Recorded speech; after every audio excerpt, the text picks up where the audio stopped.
안녕하세요. 이거 말해야 하나 말아야 하나 엄청나게 고민한 끝에 사연을 보낸 42살 여자입니다. 아직도 저한테 있었던 일을 떠올리기만 해도 심장이 엄청 뛰고 식은땀이 나기 시작하는데요. 이 일은 저희 남편과 가족, 아주 가까운 지인 말고는 아무도 모르는 일인데 하도 답답한 나머지 사연을 보내게 됐어요. 저희 아가씨가 잘못된 사람인지 맞는지 확인해보고 싶은 마음과 조언을 듣고 싶은 마음에 사연을 보내보기로 결정했어요. 다른 시누이들도 이런지 확인해보고 싶은 생각이 들기도 해서 궁금증도 같이 풀고자 이 길고 긴 사연을 적게 됐네요. 동갑내기 남편과 3년 연애 끝에 결혼하게 됐어요. 친구였다가 연애를 하여 결혼한 케이스인데요. 그런 남편한테 6살 어린 여동생이 있다는 것쯤은 알고 있었는데 연애하는 동안 일부러 만나거나 하진 않았었어요. 전 연애하면서 굳이 가족들을 미리 만날 필요까지 있을까? 라는 생각을 가지고 있던 사람이라서 연애하는 동안 남편이 만나자고 하는데도 일부러 만나지 않으려고 자리를 피해왔어요. 근데 지금 생각해보면 미리 만나보는 것도 좋았을 것 같다는 생각을 하기도 하는데요. 그 이유는 우리 아가씨가 매우 별난 사람이기 때문인데요. 아가씨는 기본적으로 좀 이쁘게 생긴 편이에요. 정확히 말하면 싸가지 없게 생겼지만 이쁘게 생긴 건 분명한 얼굴을 가진 사람인데요. 제가 방금 말한 것처럼 우리 아가씨는 생긴 대로 노는 사람이에요. 이쁘게 생긴 편이지만 착하게 생기지 않다는 말로 인물값을 제대로 하더라고요. 기본적으로 예의가 없고 완전 개인주의, 이기적인 사람인데요. 하고 싶은 말이 있으면 걸러서 얘기하지 않고 생각한 그대로 입 밖으로 내뱉어요. 예를 들자면 저와 남편의 상견례 자리였어요. 그때 아가씨를 처음 본 자리였는데요. 안녕하세요. 오빠 여동생 김나영이에요. 예전부터 언니에 대해 많이 들었어요. 오빠가 언니 엄청 착하고 이쁘게 생겼다고 그렇게 칭찬을 많이 해왔었는데 생각한 거에 비하면 그렇게 이쁜 얼굴도 아니네요. 야, 너는 무슨 이런 자리에서 말을 그렇게 해. 넌 입 다물고 가만히 있어. 왜? 오빠가 예전부터 그랬었잖아. 새언니 될 사람 엄청 청순하고 귀엽다고. 내 눈에는 막 귀엽고 그렇지는 않아서 하는 말이야. 오빠 콩깍지 제대로 씌었구나? 넌 사람 면전에 대고 못하는 말이 없어. 너 끝날 때까지 입 다물고 밥이나 먹어. 아이고 사돈, 제 딸이 아직 철이 없어서 해야 할 말 해선 안 되는 말 잘 구분을 못해요. 이렇게 중요한 자리에서 분위기 어수선하게 만들어서 죄송합니다. 세아가, 내가 얘 대신해서 사과할게. 미안해. 아닙니다. 괜찮아요. 솔직하고 좋네요. 이렇게 기본적인 예의조차 없는 사람이에요. 이건 애교 수준으로 이제껏 엄청 많은 사건 사고가 있었는데요. 우선 아가씨에 대해서 몇 가지 말해보자면 방금 말한 그대로 싸가지를 밥 말아먹은 성격이고 게다가 한 번도 일해본 적이 없는 백수예요. 대학교 졸업한 뒤로 파트타임 아르바이트 몇 개 해본 적은 있는데 그것도 딱 한 달씩만 하고 금방 그만두더라고요.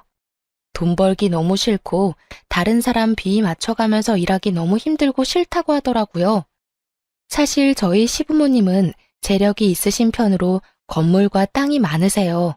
그래서 아가씨가 시부모님의 재력을 믿고 일을 안 하려고 하는 게 정말 심하더라고요. 시부모님께 한 달에 한 번씩 현금만 100만 원씩 용돈으로 받는 편이고 게다가 신용카드는 별도로 사용하고 있어요. 남편과 시어머님께 들어보니 한 달에 신용카드 값만 1,000만 원까지도 나온 적이 있다고 하네요. 평균적으로 3,400만 원은 사용한답니다. 시부모님께선 이 정도 돈은 크게 느껴지지 않을 정도로 재력이 상당하지만 의외로 돈이 많다는 걸 티를 내지 않는 분들이세요. 그래서 시부모님이 돈이 많은 재력가라는 걸 모르고 있으신 지인분들이 더 많다고 하는데요. 검소하게 사려고 하시는 시부모님과 다르게 아가씨는 명품이란 명품을 모조리 사서 그걸 인스타그램에 자랑하거나 친구들한테 뽐내는 걸 그렇게 좋아하더라고요. 그거 믿고 아가씨한테 접근한 친구들과 남자들이 엄청 많았다고 하네요.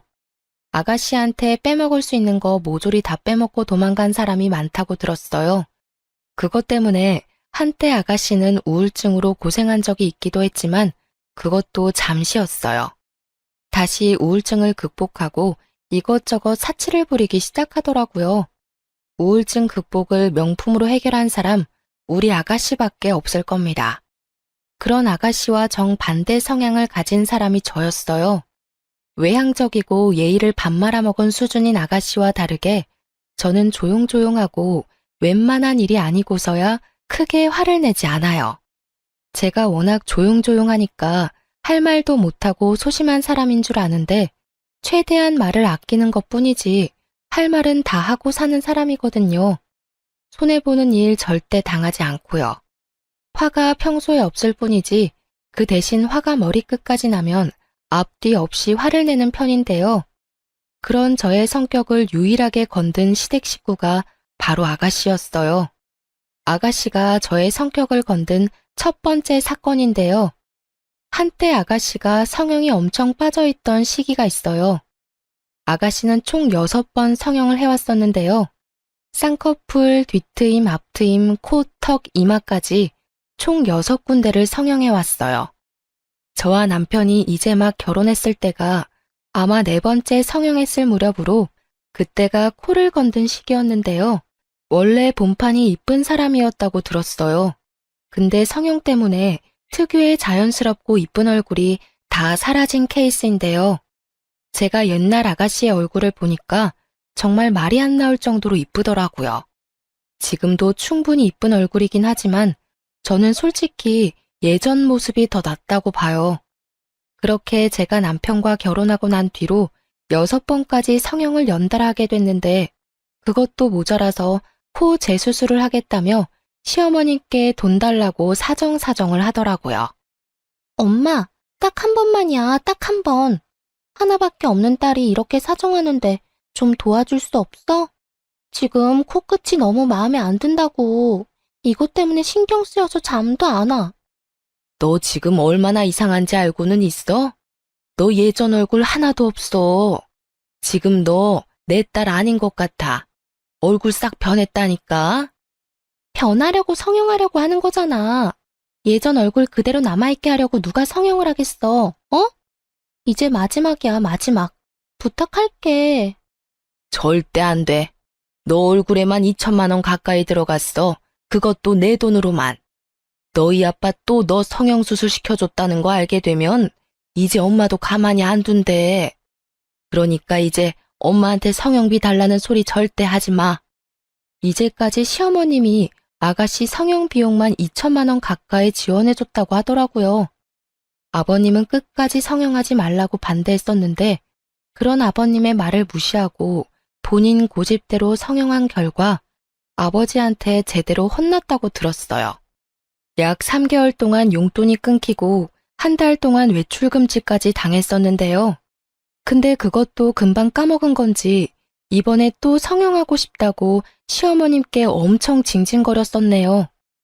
아버님께서 아가씨 한 번만 더 성형시켜주면 어머님 카드까지 압수한다고 으름장을 놓으신 상태라 어머님도 아가씨의 성형을 끝까지 반대하시더라고요.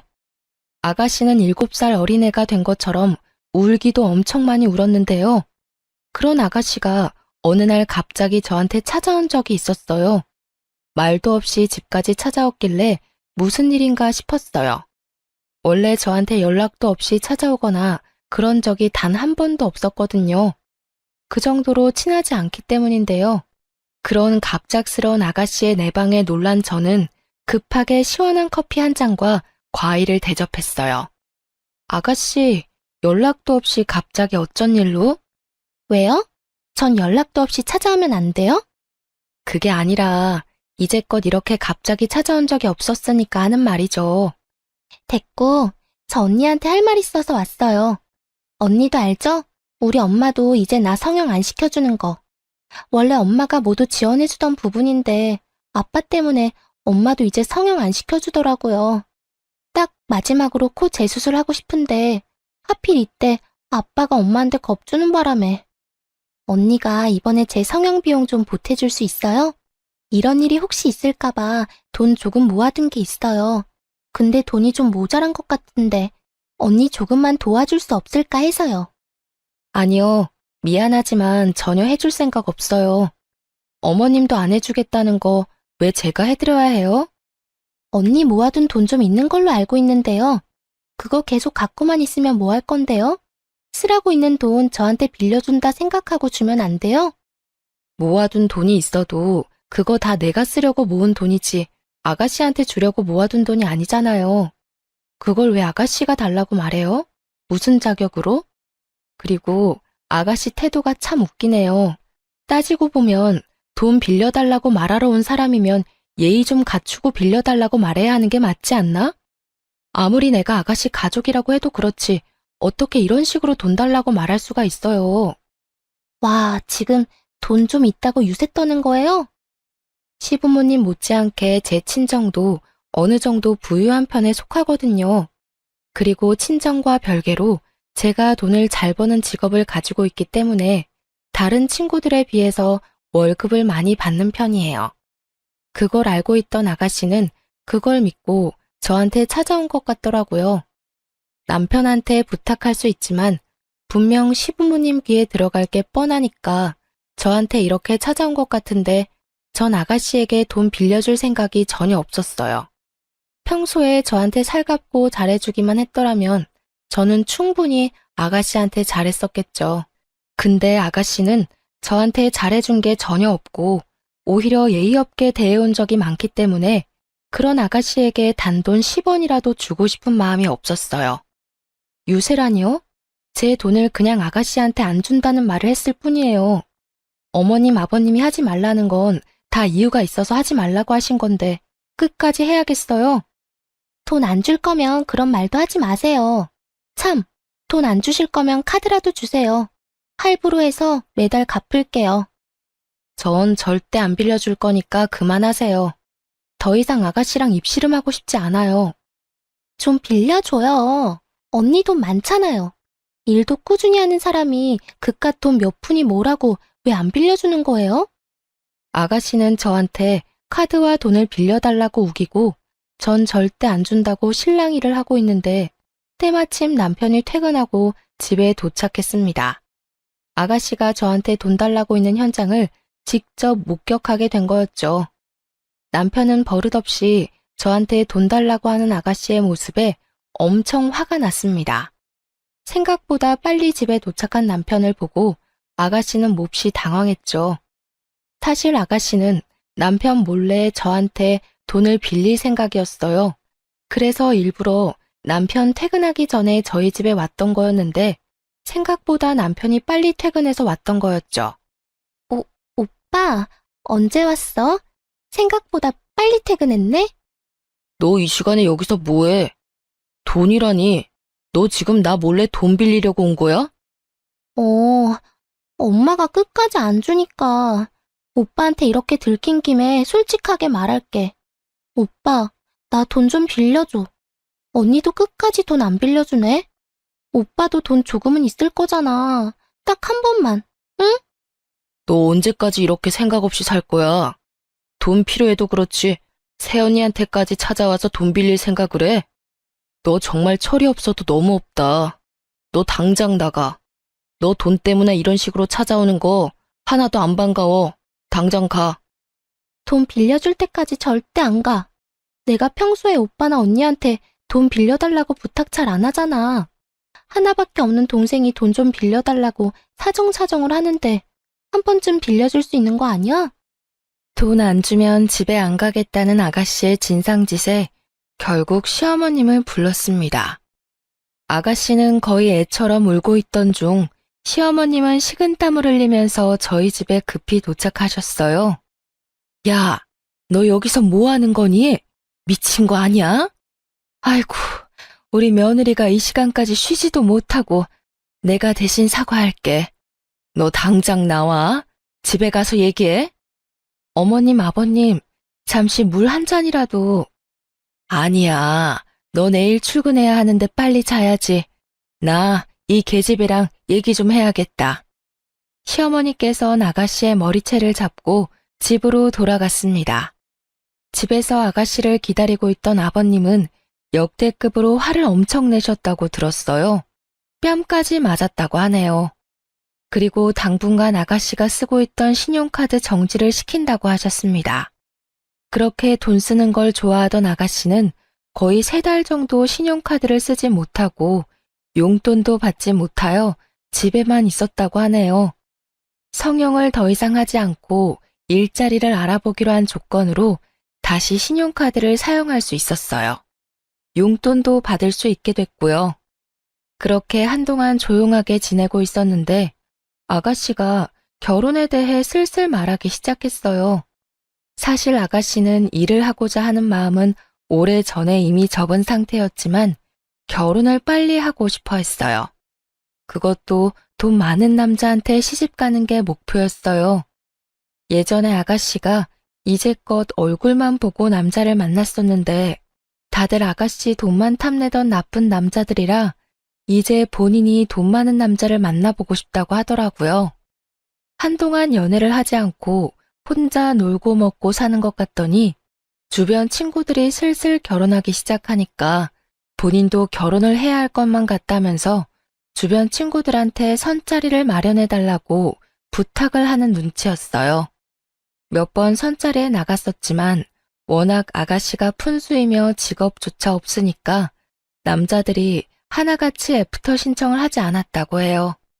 나이가 1살이라도 어렸을 땐 그래도 젊고 이쁜 걸로 매력 어필할 수 있었다고는 하지만 20대 때와는 다르다는 것을 몸소 느끼고 있는 것 같았어요.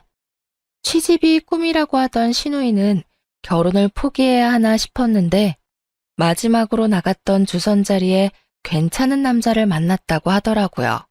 선을 보고 나서 밖에서 시어머님과 아가씨 저 이렇게 셋이서 만나 저녁을 같이 먹으러 갔었는데요. 그때 신우이가 선본 남자에 대해서 자세하게 말해주더라고요. 저보다 1살 많은 사람인데 회사 하나 운영 중이라고 하네. 키도 180cm는 훌쩍 넘어 보이고 회사가 엄청 잘 되는 것 같아 보여. 차가 좋고 게다가 시계까지. 차 한 대 가격인 걸 차고 나왔더라고. 아가씨, 그 남자 착한 것 같아요? 너무 돈만 따라가는 게 아닌가 싶어서요. 착한 게 뭐가 중요하겠어요.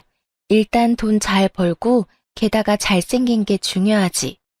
사실 주변 친구들 다 하나같이 능력 하나도 없는 남자들이랑 사귀더니만 그 남자들이 어느 순간 성공해서 큰돈 만지고 있더라고. 그래서 내 친구들은 그거 하나 믿고 지금 엄청 떵떵거리고 살아요. 개구리 올챙이 쪽 생각 못한다더니 옛날에 남자친구 못났던 건 생각 못하고 성공하니까 그때 바로 결혼하더라고요. 오히려 내가 남자친구 안 사귀고 혼자 지내니까 날 좀 우습게 생각하는 것 같기도. 야, 그 친구들 욕할 거 하나도 없어. 지금 남편들이 아무리 못났어도 사람 함부로 안 버리고 끝까지 옆에서 자리 지키고 있었던 거잖아. 당연히 성공하면 결혼하는 게 당연한 거고. 너는 그런 애들이랑 다르게 남자 얼굴만 보고 사귀느라 이제껏 엄마랑 아빠가 힘들게 번 돈 다 남자한테 뜯기기나 하고. 너나 잘해, 너나. 오늘 선본 남자가 아무리 사업가라고 해도 너무 믿지 마. 사람 한 번 보고 너무 믿는 거 아니야. 어머님 말씀이 맞았어요. 사실 아가씨는 남자 보는 눈이 하나도 없거든요. 선본 남자가 잘생기고 돈 많은 청년 사업가라고는 하지만 딱 한 번만 보고는 전부는 알 수 없는 거잖아요. 너무 믿지 말고 몇 번 더 만나보고 이 사람 괜찮다 싶을 때 연애하든 결혼하든 알아서 하라고 했더니 그런 어머님과 저의 말을 무시하고 벌써부터 결혼할 생각을 하더라고요. 남자 쪽에서도 아가씨가 마음에 들었는지 연애하자는 말을 하지 않고 결혼하자는 말을 은근슬쩍 했다고 했다네요. 그 말을 듣자 어머님은 좀 걱정이 됐지만 그래도 이렇게 보잘것없는 딸과 결혼해주겠다는 남자가 있을 때 어서 시집 보내야 되겠다는 생각을 하셨어요. 근데 아가씨가 결혼에 대한 생각이 강해질 때쯤 슬슬 돈에 대해 걱정을 하기 시작했어요. 아무래도 이제껏 일을 한 적이 없으니 당연히 모아둔 돈이 없잖아요. 그래서 어떻게 결혼 준비를 해야 하나 고민하는 것 같았어요. 시부모님은 결혼 비용 전액 지원해줄 생각이 전혀 없다고 했거든요. 일부만 지원해줄 뿐 그 이상의 비용은 절대 지원을 해주지 않겠다고 단호하게 말씀을 하셨어요. 아무리 결혼할 남자가 돈 많은 청년 사업가라고 해도 여자 쪽에서도 어느 정도 돈을 갖고 있어야 하는 게 맞다 보니 신우는 걱정이 많아 보였어요. 그런 아가씨가 금요일 저녁에 우리 부부에게 같이 밥을 먹자고 했는데요. 퇴근하고 같이 만나자고 하더라고요. 저와 남편은 회사가 가까워서 같이 만나 약속한 가게로 갔어요. 그렇게 같이 저녁을 먹으면서 아가씨가 만나자고 한 이유를 듣게 됐는데요. 언니, 오빠, 나 결혼하고 싶은 남자 있는 거 알지? 그 남자 절대 놓치고 싶지 않은데 내가 돈이 하나도 없잖아. 아빠랑 엄마가 7천만 원까지만 줄 생각이라고 그 이상은 절대 안 주겠다네. 딱 1억 채워서 시집 가고 싶은데. 오빠랑 언니 돈 있으면 3천만 원만 줄 수 있어? 3천만 원이 땅 파면 나오는 돈인 줄 알아? 내가 그걸 왜 너한테 줘야 하냐? 그러니까 돈 좀 모으면서 살지. 그래도 너가 내 동생이고 오빠로서 아예 안 줄 수 없으니까 딱 1천만 원만 줄게. 그 이상은 안 돼. 맞아요. 3천만 원까진 못 줄 것 같아요, 아가씨. 우리가 1천만 원만 도와줄 테니까 아버님, 어머님이 주신 돈이랑 잘해서 결혼 준비 잘해봐요. 그럼 8천만 원밖에 없는 건데 그걸로 어떻게 결혼 준비를 하라는 거예요? 남자 쪽에서 이것저것 많이 해줄 것 같은데. 요즘 집값이 얼마나 비싼 줄은 알고 있어요? 그걸 왜 저희한테 따져요? 그럼 이래서 돈 모아두지 그러셨어요. 이제까지 놀기만 해놓고 왜 우리한테 돈 안 주냐고 징징거리면 어쩌자는 건데요. 우리는 뭐 돈을 편하게 버는 줄 알아요? 오빠랑 언니 결혼할 때 엄마 아빠한테 지원 받은 거 많았을 거잖아요. 우리 양가 부모님한테 지원 전혀 안 받았어요. 우리 부부가 이제껏 벌어놓은 돈으로 시작했고 지금 살고 있는 신축 34평 아파트도 열심히 돈 모은 덕분에 들어갈 수 있었고요. 우리가 다니고 있는 대기업 회사, 집 이런 거 운이 좋아서 이룬 게 단 하나도 없었어요. 우리가 서로 노력해서 이룬 결과라고요. 근데 아가씨는 모든 걸 다 편하게 얻고 싶은 거잖아요. 이 사람 말 틀린 거 하나도 없어. 그냥 이렇게 부모님이 어느 정도 지원해준다고 할 때 그걸로 결혼해. 그 돈도 절대 적은 돈 아니야. 남들은 그 돈도 없어서 결혼 못해.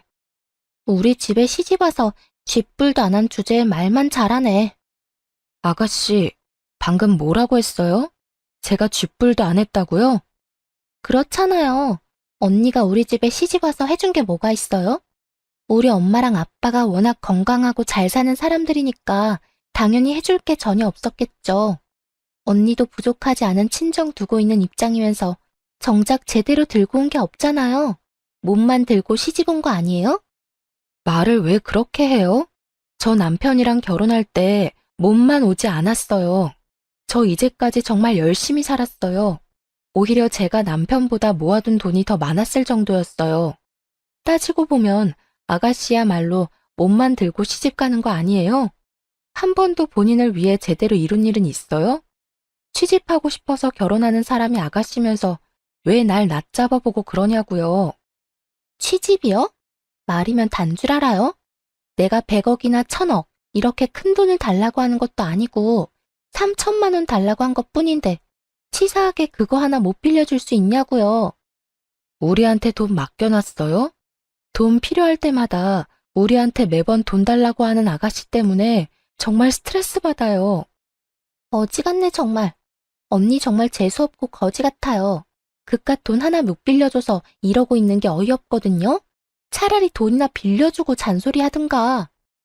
너무 예의 없게 말하는 아가씨의 태도에 남편은 결국 화가 난 나머지 아가씨의 뺨을 때렸어요. 사람들은 웅성웅성하고 남편한테 맞은 아가씨는 눈물을 흘렸는데요. 내가 뭘 잘못했다고 또 때려? 오빠 요즘 내가 뭐만 하면 때리더라? 너 말 그렇게 하는 거 고쳐.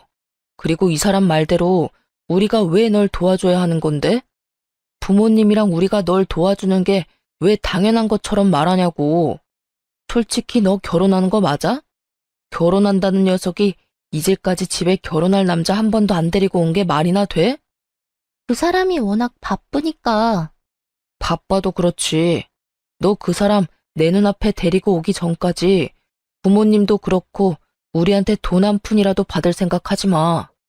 그 사람이랑 그렇게 결혼하고 싶으면 그 돈 많은 남자한테 결혼 비용 전부 내라고 하던지. 그리고 너 당장 언니한테 사과해. 몸만 왔다. 아무것도 안 했다.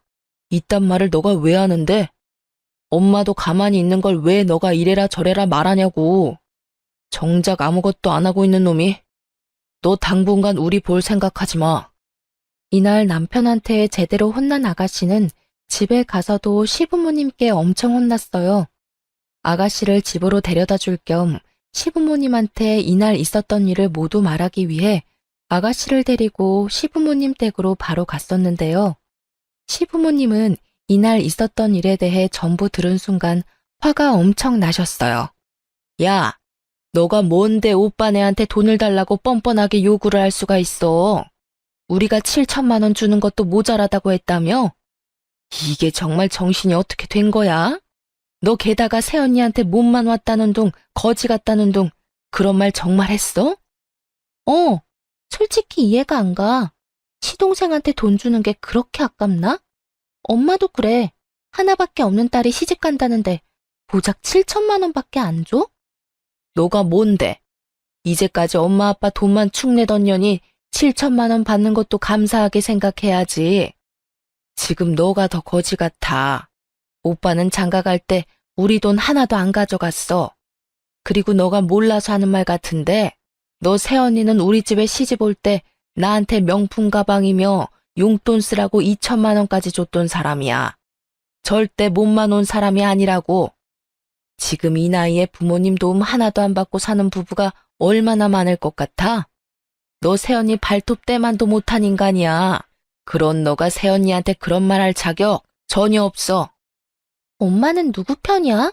내가 죽는다고 해도 그런 말 할 거야?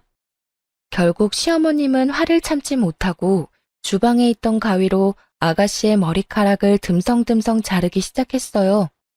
결국 더벅머리로 숏컷이 돼버렸는데요. 항상 긴 생머리만 고집하고 머리에만 한 달에 100만 원 가까이 투자하던 아가씨는 이날 하도 울어서 탈수 증세까지 왔었어요. 곧 결혼을 앞두고 있는 아가씨 입장에서 당연히 놀랄 일이죠. 그런 와중에도 결혼 준비를 하려고 하던 아가씨에게 안 좋은 소식이 들렸는데요. 아가씨가 상견례 자리를 갖기 전 결혼할 남자친구를 우리에게 소개시켜준다고 자리를 마련하려고 했어요. 그렇게 저녁을 같이 먹기로 날을 잡았는데요. 같이 저녁 먹기로 한 당일 갑자기 아가씨한테 울면서 전화가 왔습니다. 놀란 우리는 서둘러 아가씨한테 갔는데요. 시댁에 도착하니 시아버님은 말없이 담배만 피우시고 시어머님은 침대에 누워서 시름시름 앓고 있었습니다. 거실 바닥에서 아가씨는 엉엉 울고 있었고요. 알고 보니 결혼 약속을 한 남자친구가 사기꾼이라고 하더군요. 청년 사업가라는 것은 전부 거짓말이었고 아가씨처럼 순진한 사람들만 꼬셔서 돈을 받아내던 사람이더라고요. 알고 보니 전에도 몇 명의 여자들과 결혼 약속을 잡아놓고 수천만 원씩 돈을 받아낸 뒤 잠수를 탔던 사람이었습니다. 다행히 아가씨는 부모님께 받기로 한 7천만 원 모두 사기당하진 않았지만 약 2천만 원 가까이 뺏겼다고 들었어요. 그래도 2천만 원이란 돈이 절대 적은 돈이 아니잖아요. 시부모님은 끝까지 속만 썩이는 아가씨 때문에 많이 지친 상태였어요. 아가씨는 결혼 사건 이후 한동안 쥐 죽은 듯이 지내는 듯 했어요. 시부모님도 화병까지 찾아올 정도로 많이 스트레스를 받아 했지만 좀 진정된 느낌이 들었어요. 이 시기에 전 임신하게 됐어요. 저희 부부가 아이를 너무 좋아하는데 결혼한 지 꽤 됐는데도 아이가 잘 생기지 않아서 그게 참 걱정이었는데요. 한동안 이런저런 일이 많았었기에 우리 부부도 그렇고 시부모님도 많이 지치고 우울했었는데 제가 임신을 한 덕분에 집안 분위기가 180도 확 달라졌어요.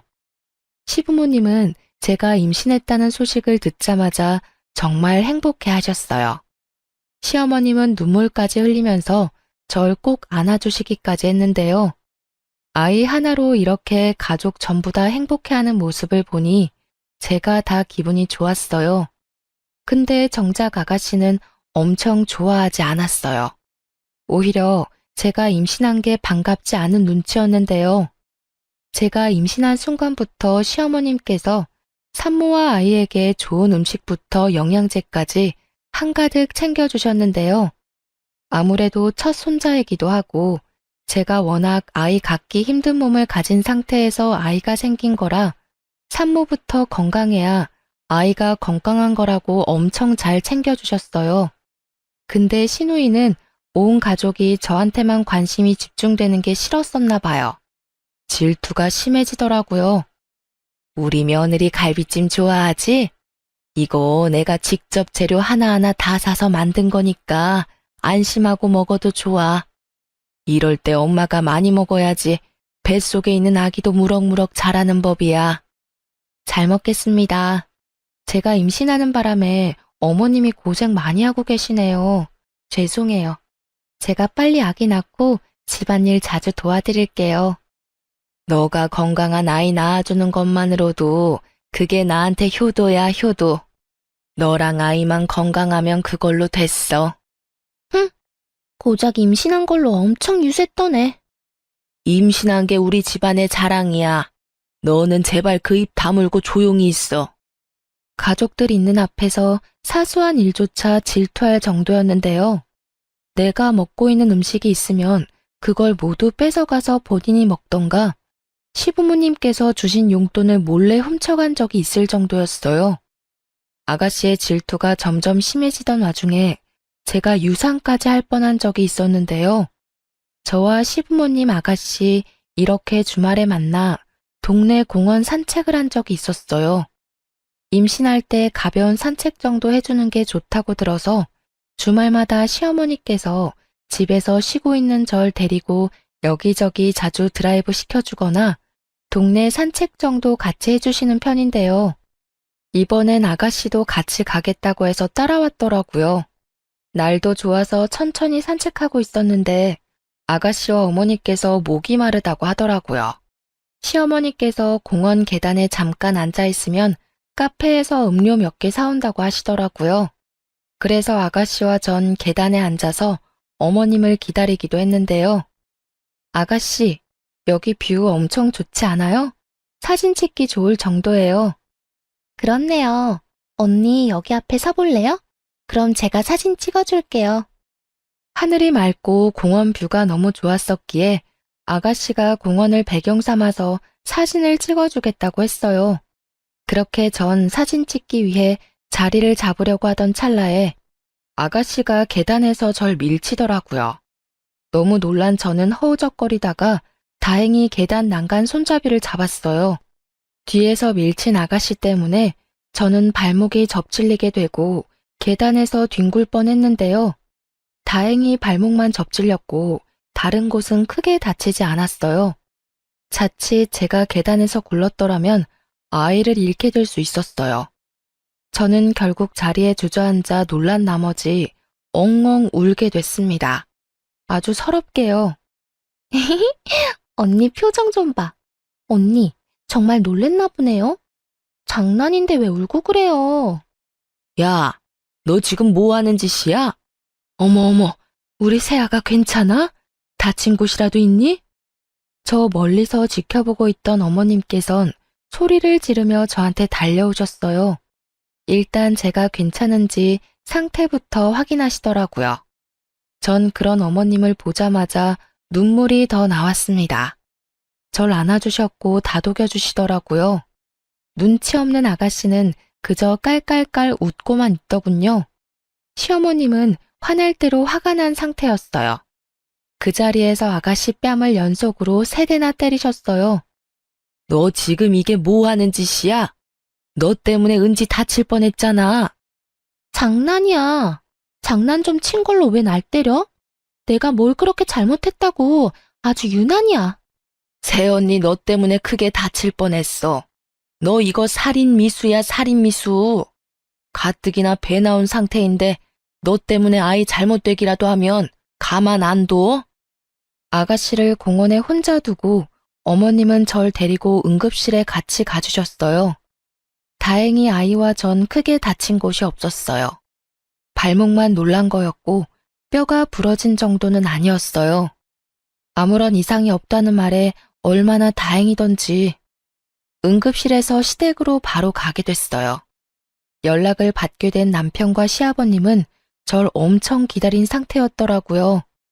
아가씨도 저희가 집에 도착할 때 맞춰서 집에 들어왔더라고요. 아가씨가 저한테 했던 행동에 대해 알게 된 시아버님은 그 자리에서 아가씨를 향해 회초리를 들었습니다. 에이씨, 아니 왜 나한테만 그래? 맨날 언니만 이뻐하고 난 사람 취급도 안 하고. 난 여기서 완전 왕따잖아, 왕따. 너가 애야? 질투 좀 난다고 임신한 사람을 밀쳐? 너 때문에 내 손자 잃을 뻔했어. 너 이제 꼴도 보기 싫으니까 당장 나가. 엄마랑 아빠는 나보다 며느리랑 손자가 그렇게 좋아? 어? 내가 뭐만 하면 안 돼, 싫어. 이런 말만 하고 며느리는 우쭈쭈나 하고. 나 정말 억울해서 못 살아. 그 입 닥쳐. 너 때문에 내 아이 죽을 뻔했어. 절대 용서 못해. 알겠어? 한마디만 더 하면 너 경찰서에 넘길 거야. 이날 남편과 시부모님은 상상 이상으로 많이 화가 난 상태였어요. 그 자리에서 신우의 신용카드부터 명품 가방, 신발 등등 모조리 뺏었어요. 게다가 지갑에 있던 돈까지 모두 다요. 아가씨는 신용카드와 돈 모두 뺏기니 그제야 상황 판단이 됐는지 잘못했다고 싹싹 빌더라고요. 내가 잘못했어. 내가 앞으로 조용히 입 다물고 살게. 그러니까 제발 카드만이라도 돌려줘. 어? 너 이제 앞으로 내 자식 아니야. 돈밖에 모르고 이기적인 자식 새끼 이제 없다고 생각하는 게 마음 편해. 엄마, 아빠, 나 딱 한 번만 용서해줘. 나 이거 없이는 아무것도 못해. 제발 사람 한 명 살린다 생각하고 돌려줘. 어머님한테 따로 들은 사실 하나가 있어요. 그건 아가씨의 남자친구 이야기였는데요. 저한테 그런 몰상식한 행동을 하기 전부터 아가씨가 한 남자를 만나고 있었다고 하네요. 예전에 사기꾼 한 명 만난 뒤로 남자 안 만날 것처럼 살더니 언제부터 돈 씀씀이가 다시 커졌다고 해요. 한동안 집에만 있는 것 같더니 일주일에 6일을 밖에서 생활하는 것 같길래 시부모님 입장에서 좀 이상하다고 느꼈다네요. 신용카드 값만 500만 원 이상씩 몇 달을 그렇게 썼다고 해요. 한 번만 더 이렇게 쓰면 신용카드 정지시킨다고 경고까지 했었는데 계속 그렇게 써왔다고 해요. 알고 보니 아가씨가 만나고 있던 남자가 노래방에서 선수로 일하고 있었다고 해요. 우연히 친구들과 노래방에 갔었다가 거기서 남자친구를 만났다네요. 그 이후로 남자친구한테 이것저것 선물 주고 돈 주고 하느라 돈이며 카드며 펑펑 썼다고 합니다. 이 일로 시부모님께서 아가씨를 두고 보고 있었는데 때마침 저한테 그런 몰상식한 일까지 저지르게 됐고 결국 아가씨를 자식으로 생각 안 하기로 결정했어요. 그날 신우이는 입고 있던 옷까지 까발려진 상태로 집에 내쫓겼어요. 속으로 이러다가 말겠지 싶었는데 시부모님의 마음은 변하지 않았어요. 얼마나 아가씨 때문에 마음고생을 했으면 다 큰 딸내미를 땡전 한 푼 없이 밖으로 내보낼까 싶더라고요. 그렇지만 그런 아가씨를 보니 속이 다 시원해지더라고요. 제가 이제까지 당한 일들을 보상받는 기분이 들기도 했었고요. 이 사건 이후로 한동안 신우이의 행방에 대해 모르고 지내고 있었는데요. 저희 시부모님과 남편, 저 이렇게 다 같이 밥 먹고 있는데 갑자기 아가씨가 찾아왔어요. 그 이유는 임신 때문이었어요. 엄마, 아빠, 잘 지냈어? 너 여기가 어디라고 찾아와? 당장 안 가? 엄마, 나 한 번만 살려줘. 나 지금 임신이래. 눈앞이 깜깜해. 나 정말 힘들어서 죽을 지경이야. 그 더러운 자식 아이라도 가진 거야? 넌 여전히 제대로 사는 법이 없구나. 이제 정신 차리고 살겠다며. 근데 아직도 정신 못 차리고 그렇게 살고 있던 거였어? 넌 역시 안 되겠다. 나 너가 임신을 했든 죽을 것 같든 이제 전혀 신경 안 쓰고 살련다. 나 돈이라도 빌려줘, 그럼. 나 앞으로 이 아이 혼자 키워야 할 것 같아. 근데 이 몸으로 일하기 너무 힘들어. 거지 같은 자식. 일도 제대로 못하고 아직도 돈이나 축내다니. 그건 너가 알아서 할 일이잖아. 넌 이제 내 자식 아닌데 내가 너한테 돈을 왜 주니? 앞으로 우리 집 근처에도 얼쩡거리지 마. 너가 죽는다고 해도 장례식 절대 안 가. 어머님은 집에 있는 소금을 아가씨한테 뿌리면서 내쫓았어요. 이날 이후 아가씨에 대해 몇 가지 알게 됐어요. 어머님께 들은 대로 천수로 일한 남자와 작은 월세방에서 살고 있었다고 해요. 근데 그 남자의 아이를 임신한 순간 그 남자는 바로 도망갔다고 하네요. 게다가 월세방 보증금까지 갖고 가서 아가씨는 돈이 정말 땡전 한 푼 없어요. 그래서 한동안 궁핍하게 생활하다가 도저히 안 되겠는지 미혼모 센터를 알아보고 있다고 들었어요. 그리고 임신하면 기형아 검사를 받거든요. 그 검사 결과 아가씨의 아이가 기형아로 태어날 가능성이 있다고 해요. 그래서 그 일로 스트레스가 이만저만 아니라네요. 하지만 저와 관련 없는 일이다 보니 제가 직접 나서서 도와주거나 한 건 없어요. 아가씨 때문에 제 아이가 죽을 뻔한 상황까지 있었는데 제가 뭐하러 그런 아가씨를 도와주겠어요. 시부모님도 그런 아가씨의 행방을 알고 있음에도 끝까지 신경 쓰지 않는다고 해요. 이제껏 아가씨 때문에 날린 돈이 엄청난 수준이잖아요. 게다가 사고들을 수습하느라 힘들었던 시부모님은 이제 아가씨 때문에 남은 삶을 힘들게 살고 싶지 않다고 해요. 최근에 들은 얘기가 있는데 시부모님께서 아가씨한테 주려고 했던 유산까지 남편과 곧 태어날 아이에게 전부 준다고 말씀해 주셨어요. 애초에 아가씨한테 나눠줘야 하는 건가 고민이 되던 찰나에 아가씨가 사고를 치게 되면서 줄 생각이 싹 사라졌다고 하네요. 처음에 괜찮다고 거절은 했었지만 오히려 시부모님이 괜찮다고 앞으로 이 험한 세상 살아가야 할 우리 손자를 위해서라도 받아야 한다고 시부모님께서 말씀해 주시더라고요. 가끔 아가씨한테 전화가 오고 있는데 전 절대 받지 않고 있어요. 시어머님한테도 가끔 문자나 전화로 본인이 어떻게 살고 있는지 알려준다고 하는데 어머님은 절대 전화를 받지 않는다고 해요. 남편은 가끔 저한테 아가씨 때문에 고생시킨 거 너무 미안하다고 사과합니다. 아가씨 때문에 우리 아이를 잃을 뻔한 걸 생각하면 아직도 가슴이 쿵 하고 내려앉는 것 같다네요. 저도 마찬가지로 그때 생각만 해도 아찔해요. 한때 편하게 돈만 쓰면서 살던 아가씨가 질투와 남자 눈에 멀어서 결국 본인 인생을 망쳤어요. 앞으로 아가씨 때문에 마음 고생할 일이 없어서 너무 행복하고 좋네요. 곧 태어날 아이만 신경 쓰고 살 생각이에요. 어머님, 아버님도 곧 태어날 손자가 너무 보고 싶다고 노래를 부르세요. 전 이번 결혼 생활을 하면서 느낀 게 있다면 남편을 보면 그 가족에 대해 안다고 하는데 꼭 그렇지만은 않았어요. 개인적인 생각으로는 남편이 가운데서 어떻게 행동하느냐가 매우 중요한 것 같아요. 그리고 집안의 중심이자 어른인 시부모님도 어떤 사람인지 꼭 볼 필요가 있다고 생각해요. 한때 고생은 많이 했었지만 앞으로 열심히 행복하게 살 생각이에요. 이제까지 저의 이야기를 들어주셔서 감사합니다.